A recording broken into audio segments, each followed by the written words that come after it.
I'm Diana Lopez. I'm one of the many nurses who take care of children's medical needs while they are at school.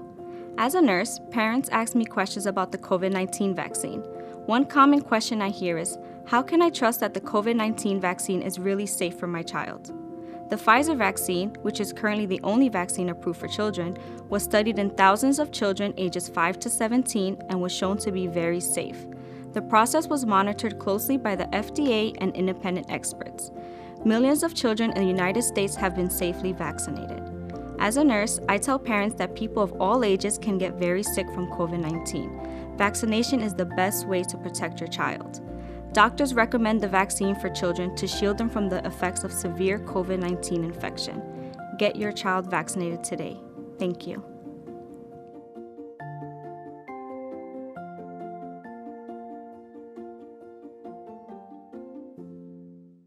본 프로그램은 뱅크 오브 홉 LPGA 매치 플레이 타이틀 스폰서 뱅크 오브 홉과 함께해요. 희망을 설계하는 전문가들의 은행 뱅크 오브 홉 제공입니다. 올해 1분기에 판매된 신차는 15만 9,700여 대로 지난해 같은 시기와 비교하면 1.4% 늘었습니다. 특히 전기자동차의 판매량이 241%나 증가한 것으로 집계됐습니다. 현대차 미국 판매법인은 계속되는 재고난에도 소매시장 점유율을 끌어올렸다고 강조했습니다. 기아 미국 판매법인도 전기차 판매량이 크게 늘면서 역대 최고의 1분기 시장 점유율을 달성했다고 발표했습니다. 미국 상위 1% 부자들의 자산 평가액이 지난해 4.4분기 말 45조 9천억 달러로 사상 최대를 기록했다고 연준이 밝혔습니다. 연준에 따르면 상위 1% 부유층 자산은 코로나19 팬데믹 기간 30% 폭증하여 불어난 자산 규모만 12조 달러가 넘습니다. 뉴욕대 경제학 교수인 에드워드 울프는 규모가 어마어마하다면서 이번 팬데믹 기간 자산가치 상승붐은 아마도 지난 40년간 자산가치 상승붐 가운데 수위를 달릴 것이라고 평가했습니다. 보고서에 따르면 상위 1% 부유층의 자산 비중이 지난해 말 현재 미 전체 부의 32.3%를 차지해 사상 최고를 기록했다고 밝혔습니다. 반면 소득 상위 10%를 제외한 90% 미국인들의 자산 비중은 미 전체 자산의 30.5%에서 30.2%로 줄었습니다.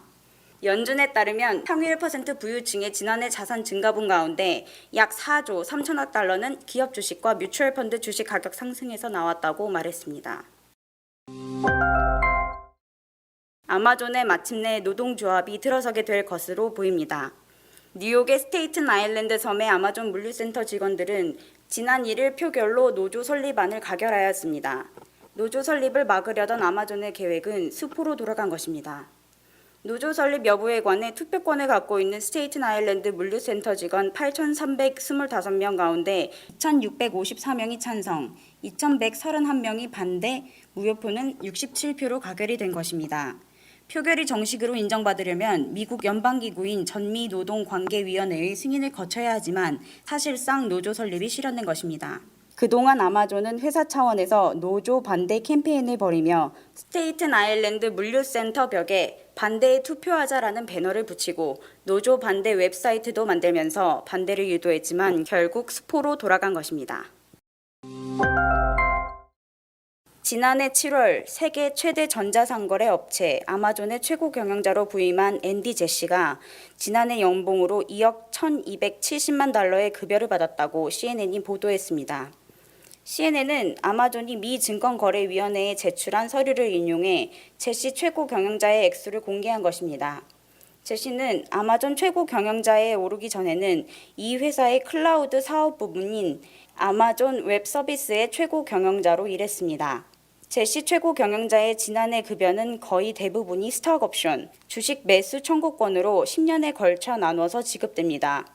제시 최고 경영자는 아마존 창업자 겸 최고 경영자였던 제프 베이조스가 경영 일선에서 물러나 우주 탐사 사업 등 새로운 도전에 집중하기 위해 이사회 의장으로 옮기면서 아마존의 2대 최고 경영자로 취임했습니다. 올해 1분기 미국에서 자동차 판매가 전년 같은 기간에 비해 14% 급감할 것이라는 전망이 나왔습니다. 자동차 판매 업계에서는 올해 1분기 미국 시장에서 판매된 차량 수는 전년 같은 기간에 비해 크게 줄어 330만 대를 밑돌 가능성이 높을 것으로 예상하고 있습니다. 주요 원인으로는 글로벌 반도체 부족으로 자동차 생산의 차질을 빚어 결국 시장으로 공급량과 재고량이 크게 줄었기 때문입니다.